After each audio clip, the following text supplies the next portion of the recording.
Do you believe that fluoride is a communist mind control plot? By any chance? Has it ever occurred to you that fluoride might be the means by which our communist overlords are controlling our tiny little drug-addled minds?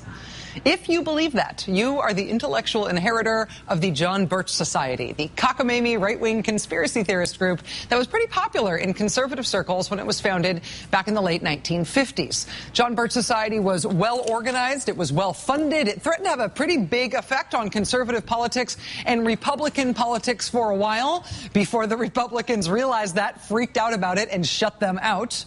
The John Birch Society advised their members to run campaigns like Stop Fluoride, how to defeat fluoridation in your city. This is part of a John Birch Society bulletin from March 1960. Call a meeting of those interested, raise $25 or $50 or more, then buy a supply of many kinds of tracts and pamphlets that expose the horrors of fluoridation. Every 2 weeks, mail a different article by a different writer to all of your top city officials, school board, PTA, ministers, and leaders in the city. Never stop or slow down. Keep that up for months if necessary. This is my favorite part. If you live in a large enough city, or if the communists have been able to beguile a sufficiently large enough, powerful enough, and determined enough clique into supporting fluoridation, the above formula alone may not stop them. In the 1960s, the founder of the John Birch Society reportedly warned that the brand new state of Alaska was part of the communist mind control fluoridation plot. He said the whole reason we were getting a state of Alaska was that it was being readied as a prison camp, readied as prison camp housing, sort of like concentration camps for people who, like the John Birch Society, were trying to stop fluoride.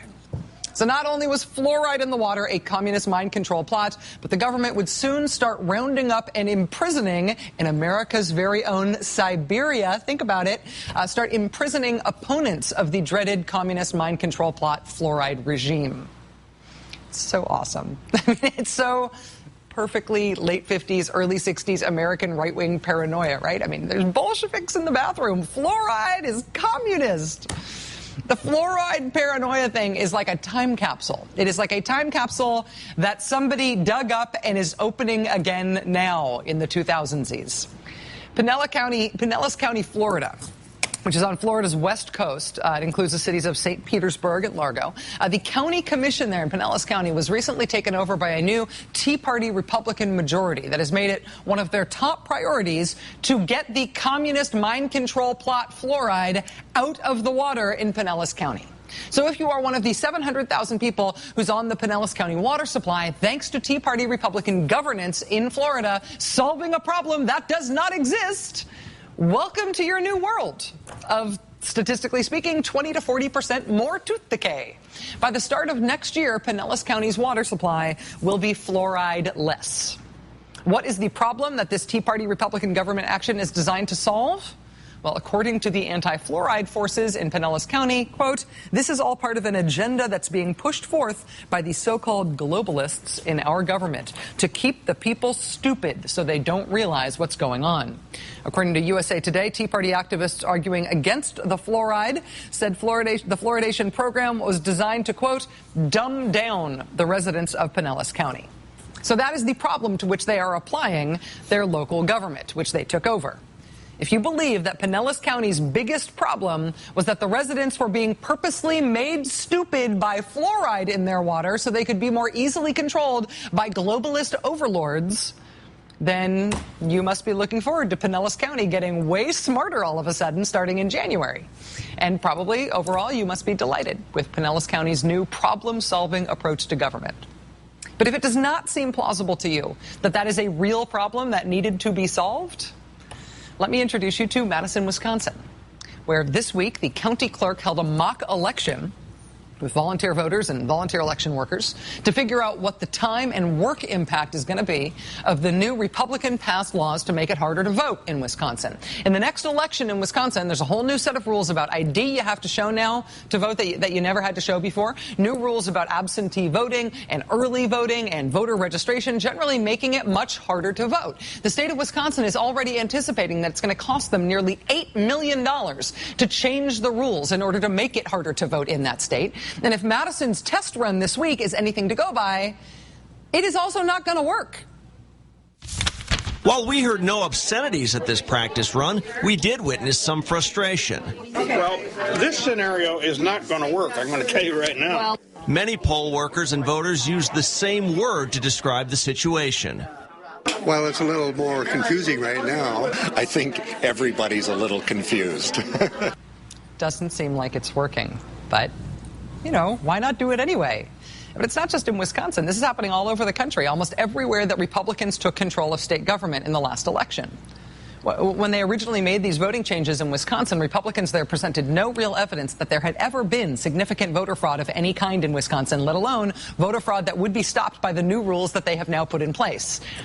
If you are not swayed at all by the evidence, if you think that despite the evidence to the contrary, Wisconsin must somehow secretly have a huge voter fraud problem that is worth destroying Wisconsin's election system and spending $8 million in order to fix, then you are probably delighted with Wisconsin's problem-solving approach to governance. If it does not seem to you that that is a problem that needed to be solved, let me introduce you to the United States House of Representatives today.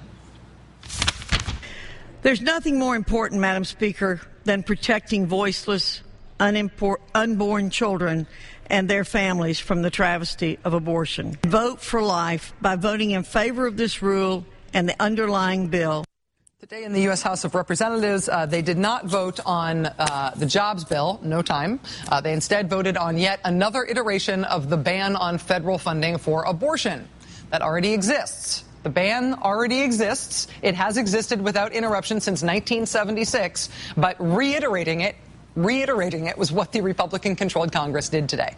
To be clear, there is already an existing federal ban on the funding of abortion services, and so they spent all day debating and voting on and then debating and voting on again a ban to doubly, triply ban something that is already banned.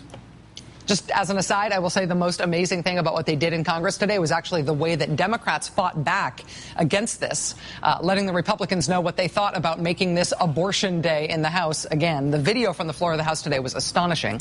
We've got that coming up later on in the show. But again, what they were voting on today was a reiteration of a ban that already exists. If you believe that America's biggest federal problem right now is that a single ban on federal funding of abortion is not enough, that it needs to be doubly, triply banned, then you are probably delighted with the House's problem-solving approach to government. If it does not seem plausible to you that that is a problem that needed to be solved, let me introduce you to Republican land, where the problem that is being fixed at the city level is that there's fluoride in the water. That's the big problem. The problem being fixed at the state level is that elections work okay. And the big problem being fixed at the federal level is that federal funds already aren't being spent on abortion. Those are the big problems that Republicans are throwing aside all other priorities to work on. So in this environment, in Republican land, what do you do if you are a Democrat in these circumstances? Do you try to fight and win all of these individual fights to keep fluoride in the water, to keep an election system that works, to defeat all of the new reiterations of the existing bans on different abortion-related things? Democrats from President Obama on down have been actively trying to pick a fight with Republicans on the issue of jobs. Please, Republicans, they're saying, please, Republicans, fight with us about jobs. Fight with us about the economy. Disagree with us. Let's hear it. Let's hash it out. Even though the American Jobs Act contains the kind of proposals Republicans have supported in the past, their party used Senate maneuvers to block this jobs bill from moving forward. I've got news for them. Not this time. Not with so many Americans out of work. Not with so many families struggling to get ahead. I will not take no for an answer, and I hope you won't either. Republicans are not choosing to engage in that fight that President Obama and Democrats are trying to pick with them. Republicans are working on other stuff at the moment. Fluoride's controlling your brain. What did Democrats do under those circumstances? Joining us now is Senator Sherrod Brown, Democrat of Ohio. Senator Brown, it's good to see you again. Thanks for being with us. Good to be back. Thanks, Rachel. So people are down on Wall Street tonight.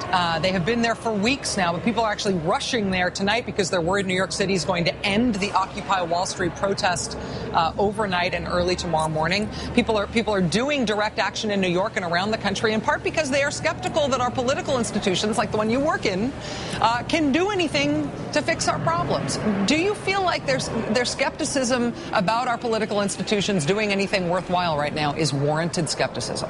Well, skepticism's warranted, of course, and questioning what we're doing and pushing Republicans to do the right thing. But, we've seen this in Ohio since the first of the year.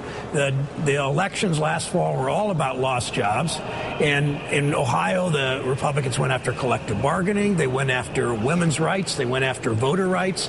In Washington, they're going after Medicare. Now they're talking about abortion again.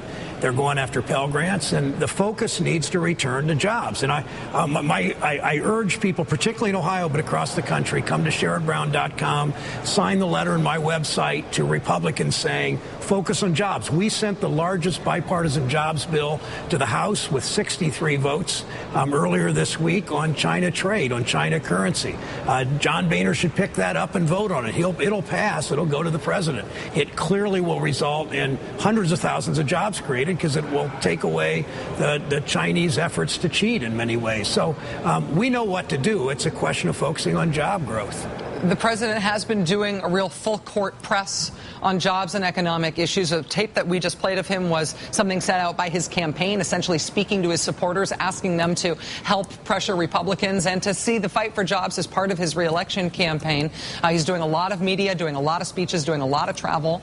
Republicans have responded to that by, as you noted, really not fighting that fight. They are choosing to work on other things. They are choosing not to engage on that. Is there a Democratic strategic response to that? I mean, do you fight with them on the fights that they pick, or is there some way to get them back onto jobs?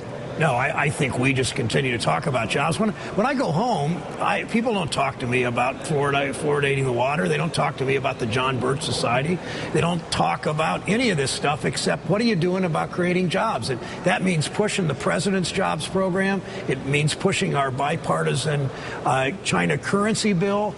There was a paper company in John Boehner's district in Butler County, Ohio, north of Cincinnati, that announced that they were likely going to close again because of China currency and the advantage that China's cheating, that 25% subsidy by and large they get when they sell into our markets and compete unfairly. And that's why I'm organizing all over the state and all over the country on SherrodBrown.com, saying to the Republicans, to Republican leaders, get back on jobs, focus on jobs. If the president keeps doing this, we'll win this debate. And the Republicans, not only forget about the election in 13 months, but the Republicans might actually do something like they did on China currency. We got 16 Republican votes on that. They might actually do something on the jobs bill, on infrastructure, on the school renovation, the FAST Act, all the kinds of things that so many of us are saying and the president's saying we need to do to put people back to work.